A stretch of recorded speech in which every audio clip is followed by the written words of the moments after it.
ଘଣ୍ଟ ଘଣ୍ଟାର ଶବ୍ଦରେ ଫାଟି ପଡ଼ୁଅଛି। ଗାଁବାସୀଙ୍କର ମଧ୍ୟ ଅତି ପ୍ରିୟର ଠାକୁର ସେ ଅଟନ୍ତି। ଗାଁବାସୀଙ୍କ ସବୁ ସୁଖ ଦୁଃଖ ସବୁ କ୍ଷେତ୍ରରେ ସହାୟ ହୁଅନ୍ତି। ସେ ଆଉ କେହି ନୁହନ୍ତି, ଜଗନ୍ନାଥଙ୍କ ପରେ ଓଡ଼ିଶାରେ ଯାହାର ନାମ ଶୁଣାଯାଏ ସେ ହୁଅନ୍ତି ପ୍ରଭୁ ରଘୁନାଥ। ରାମାୟଣ ଯୁଗ ସହ ସମ୍ବନ୍ଧ ରଖୁଥିବା ଏହି ମନ୍ଦିରକୁ ଆଜି ଯାଇଥିଲା ଆମ ଟିମ୍।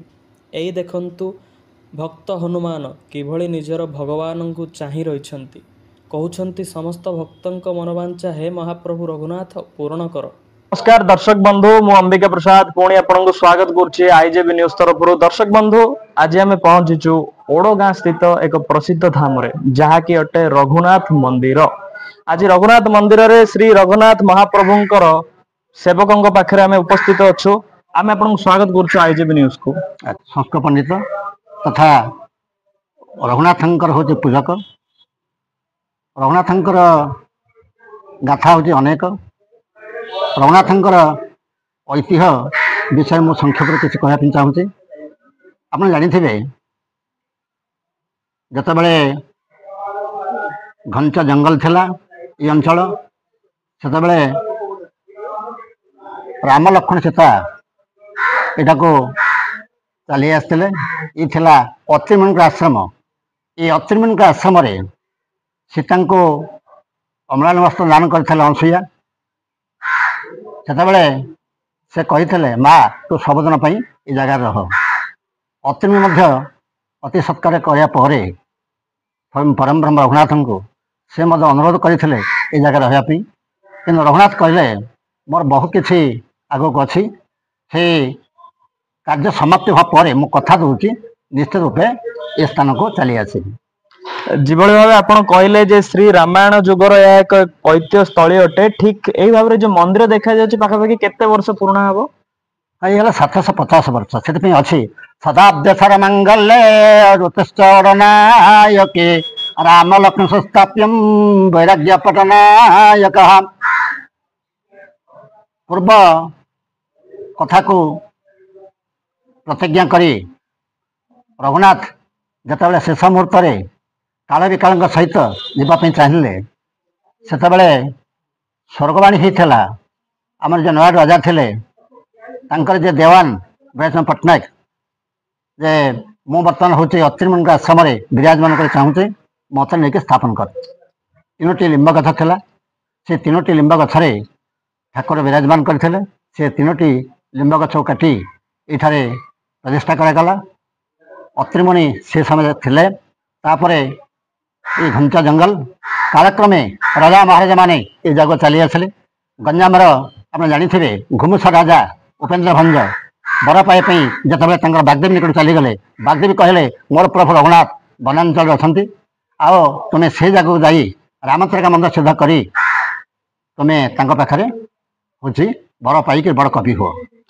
तापर से जगह चली आसले रामचरिका मंत्र सिद्ध कले। सिद्ध कराया से वैदेशिक भाषा लिखले। आप जानी ऊपर जो सुवर्ण कलश अच्छी से सुवर्ण कलश बड़कणा कृपामय देव जहाँ संतान नाला 56 वर्ष जो संतान है कृपामय देव रघुनाथ स्वप्न कले तो संतान हम आओ तू मो जगह चली आस। से चली आसिले से रघुनाथ कौन कले मृग रूप नहीं आउ सीता देवी मृग रूप नहीं परीक्षा करने आगे चलले। ये तो राजा पिला ये कौन कर तृणरू सरज निक्षेप कर देह किसी बाजुना से जानिले ये गोटे असाधिक शक्ति मत परीक्षा करने चली आसते। से मुनिया मारे मुनिया मारे सी दिन चलीगले ये आसिले अध्याय पढ़ले। अध्याय पढ़ा रघुनाथ 7 दिन शेष सदनिष्ठ कले तो पुओ जन्म हम किंतु से अल्पायु हम आ तू मत 3टा सुवर्ण कलश दबू सीआ ही आओ फेरीगले से राजबाटी को। कृपामय पुओ रामचंद्र देव से जन्म हेले कथा अनुसार राजा को से कौन सुवर्ण कहते से भाई मोहरी राजा से भाई जयंत राजा ये भाई जो हूँ गंजाम जो 18टा हूँ गढ़ अच्छी धरागढ़ राजा ये समस्ते ये कौन कले भिन्न भिन्न सब उत्सव सब कले। किए रामनवमी कला सीता विवाह कला किए कला से अभिषेक कला इन सब बहुत किसी देते। आप जानी गंजाम जो जयंत राजा थे जयंतगढ़ से राजा को स्वप्न दृष्ट है अरे तोर अभाव संपत्ति अच्छी तू गोटे मेघना चांदुआ दे ସେ ଗୋଟେ ମେଘନାଥ ଚନ୍ଦା ଦେଇଥିଲେ ହେଲା। ସେଟା ହଉଛି ନବରତ୍ନ ରହିଥିଲା। ଯେତେବେଳେ ଚାନ୍ଦ ଆସିବ ସେତେବେଳେ ମେଘ ପଳେଇ ଆସିବ।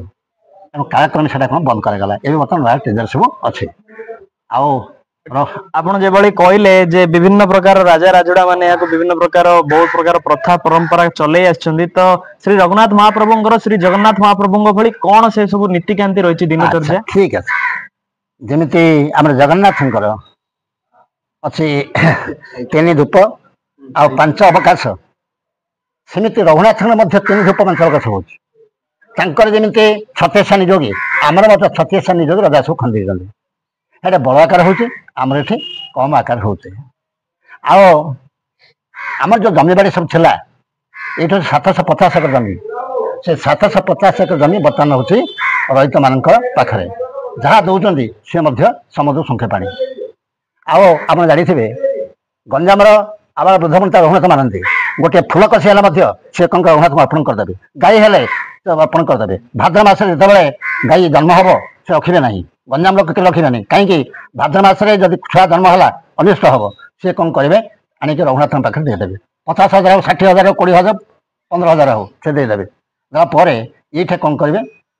ସେତେବେଳେ ସବୁ ଗୋଶାଳା ହେଇଥିଲା, ବର୍ତ୍ତମାନ ଗୋଶାଳା ନାହିଁ, ଗେଲାମ ହେଇଯିବ। ଗେଲାମ ହେବା ପରେ ତାକୁ ଚୁକ୍ତି କରାହେବ ଯେ ଯାହା ପଇସା ପଡ଼ିବ ଆମେ ଦେବୁ, କିନ୍ତୁ ତୁମେ କ୍ଷୀରଟା ଦେବ। ସେଇ କ୍ଷୀରରେ ସର୍ବମୋଟ 14 ରାବିଡ଼ି ହେବ। ସେ ରାବିଡ଼ି ଏବେ ସବୁ ପ୍ରଚଳନ ହେଇଛି। ଆପଣ ଜାଣିଛ ରଘୁନାଥଙ୍କ ରାବିଡ଼ି ହେଉଛି ପ୍ରସିଦ୍ଧ ସରା ରାବିଡ଼ି ହେଲା। ଆପଣ ଟିକେ ପାଇବା ପାଇଁ ଲାଇନ୍ ଲଗାଇବାକୁ ପଡ଼ିବ। ଏଇଭଳି ରଘୁନାଥଙ୍କର ସବୁ ବହୁତ ନୀତିକାନ୍ତି ଅଛି। ଆଉ ସଂକ୍ଷେପରେ ମୋତେ କହୁଛି, ଆପଣ କେତେବେଳେ ଆସନ୍ତୁ। ହଁ, ବହୁତ ବହୁତ ଧନ୍ୟବାଦ। ଆପଣ ବହୁତ ବିସ୍ତୃତ ଭାବରେ ରଘୁନାଥ ମହାପ୍ରଭୁଙ୍କର ଯେଉଁ ସବୁ ବିଶେଷ ଜିନିଷ ରହିଅଛି ବା ବିଶେଷ ତଥ୍ୟ ରହିଛି ଆପଣ ଆମକୁ ଦେଇଥିବାରୁ ଆପଣଙ୍କୁ ବହୁତ ବହୁତ ଧନ୍ୟବାଦ। ଆପଣଙ୍କ ପରିଚୟଟି? ମୋ ନାଁ ହେଉଛି ଲକ୍ଷ୍ମୀଧର ସ୍ୱାଇଁ। ମୁଁ ଏଇ ଓଡ଼ଗାଁ ଲୋକ, ସ୍ଥାନୀୟ ଲୋକ। ମୁଁ ଏଇଠି ରଘୁନାଥଙ୍କର ଜଣେ ଭକ୍ତ ହିସାବରେ ଅଛି। ଆମେ ଏଠି ରାମଚରିତ ମାନସ ରାମଦେବା ପରିଷଦ ଆଜିକି 48 ବର୍ଷ ହେଲା ହେଉଛି।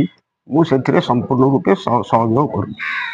ପାଖାପାଖି ଆଜ କେତେ ବର୍ଷ ହେଲା ଆପଣ ଏ ମନ୍ଦିରର ସବୁ କିଛି ମନ୍ଦିରର ଇତିହାସ 700-800 ବର୍ଷ ହବ। ଏବର ନାହିଁ, 700-800 ବର୍ଷ।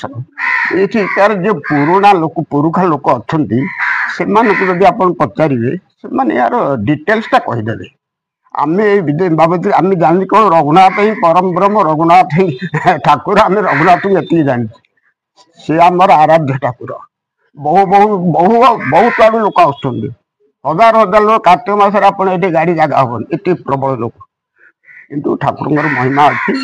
କାହିଁ ଗଞ୍ଜାମ, ସମ୍ବଲପୁର, ଢେଙ୍କାନାଳ, ବାଲେଶ୍ୱର, କାଲକାଟା ଆଳୁ ବି ଲୋକ ପଳେଇ ଆସୁଛନ୍ତି ଗାଡ଼ି ଘୋଡ଼ା କରିକି, ଫ୍ୟାମିଲି ଧରିକି ଆସୁଛନ୍ତି, ଏଠି ରହୁଛନ୍ତି, ଠାକୁରଙ୍କ ଭୋଗରାଗ କରିକି ଯାଉଛନ୍ତି।